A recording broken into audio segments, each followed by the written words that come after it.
Life has a strange way of surprising you.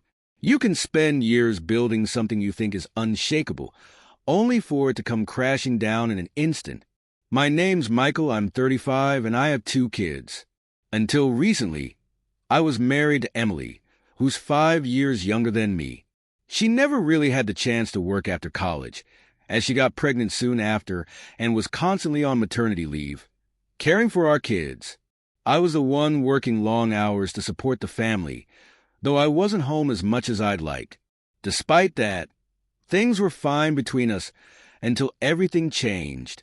One day, Emily told me that her high school reunion was coming up. Her old classmates were planning a big get-together, and she really wanted to attend. When I looked at her, I realized she hadn't had any real social time for herself in a long while, between raising the kids and being at home. So I agreed that she could go, and I'd stay with the kids.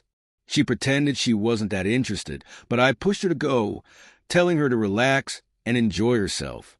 We agreed I'd pick her up at 2 a.m. I dropped her off, then went home and had a great time with the kids. Once I put them to bed, I needed something to occupy my time, so I ended up gaming on the computer. As it got closer to 2 o'clock, I grew tired of waiting. I thought it might be fun to show up a bit early and surprise her. So I headed out, taking my time driving to the restaurant. I arrived at about 1:30. The moment I stepped inside, the noise hit me like a wave. Her classmates knew how to throw a party. I scanned the room, but I couldn't find Emily anywhere. I tried calling her, but of course, she didn't pick up. The music was blasting, so she probably couldn't even hear the phone. I thought someone in the crowd must know where she was, so I approached the first guy I saw and asked if he knew where Emily was, using her maiden name. He gave me a strange look, smirking, and said he had no idea who she was. I found that odd, so I asked a few other people, getting the same reaction: shrugs, confused stares. Something wasn't right. Finally, I approached a woman and asked if she knew where Emily was. She looked at me with an almost sympathetic expression and told me, "Your wife? She's in the men's room, and I don't think she's alone." My heart sank. I practically ran across the restaurant to the restroom. The moment I entered, I could hear, well, let's just say I could hear enough. There were 4 stalls, and I didn't know which one they were in. I started kicking down the doors. On the second try, I found them. There was Emily, and sure enough, she was in there with Tim, a guy she used to date in high school. She'd always insisted she was over him, even choosing me over him back then. But now, there she was with him, in a dingy bathroom stall, acting like teenagers. The whole scene made me sick. Thoughts raced through my mind in a blur, and then instinct kicked in. I pulled Tim out of the stall before he even had a chance to pull up his pants. I shoved him, knocking him off balance, and he hit the floor, scrambling to get dressed. I stood there, disgusted by what I had just seen, but I couldn't let it go. I wasn't about to keep hitting a guy who was already on the ground. I'd let him get back up. Meanwhile, Emily started shouting. At first, I couldn't make out what she was saying because of the noise, but soon it became clear. She was pleading with me not to hurt Tim, as if she was more concerned about him than anything else. That stung. She managed to get herself somewhat dressed, trying to slip out while Tim was still on the floor, but it was too late. I turned to face her, and just then, a stall door flew open and another man stepped out. Clearly curious about what was going on, the noise was deafening, and as luck would have it, the guy who came out of the restroom happened to be someone I knew. He was there with friends, sitting in a different part of the restaurant. He took one look at the scene, me, my wife, and Tim on the floor, and instantly figured out what had happened. He asked if I needed help, and I said, "Yeah, just stand by the door and make sure no one comes in here until I'm done." He nodded and positioned himself in front of the door to block anyone from entering. Tim turned pale, probably realizing it was safer to stay on the floor than to get up and face me. Emily was screaming, begging me not to hurt him, and the whole situation was spiraling into chaos.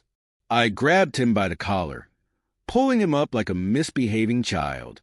Once he was on his feet, I landed another punch.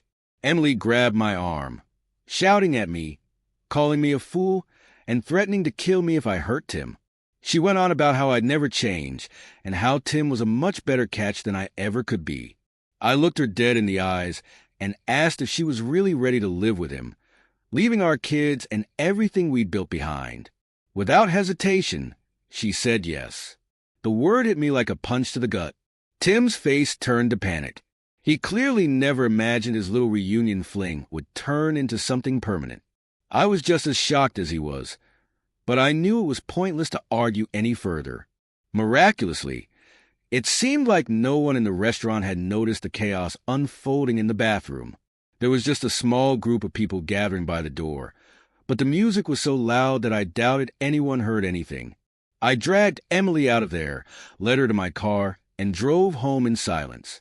As soon as we stepped inside our apartment, I packed all her belongings and tossed them outside our door. I told her to leave. That's when her attitude shifted. Suddenly, Tim wasn't so great after all. She started crying, claiming she was just drunk, apologizing, and swearing she'd never leave her kids.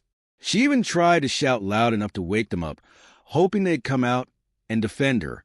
She was essentially trying to use them to guilt-trip me. It worked to an extent. She woke them up, and of course, they were confused and upset. She told them that Daddy was kicking Mommy out, painting me as the villain. I calmed them down, put them back to bed, and realized I had to set boundaries.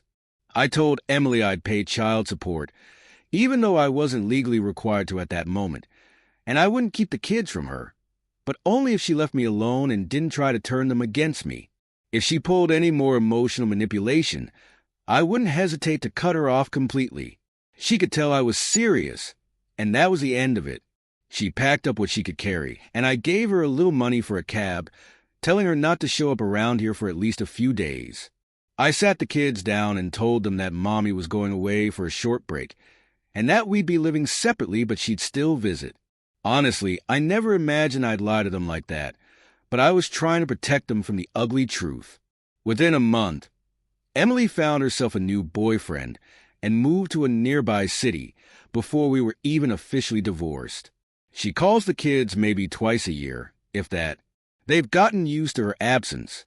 It still stings, though. They deserve so much better, but if she's chosen her new life over them, there's nothing I can do.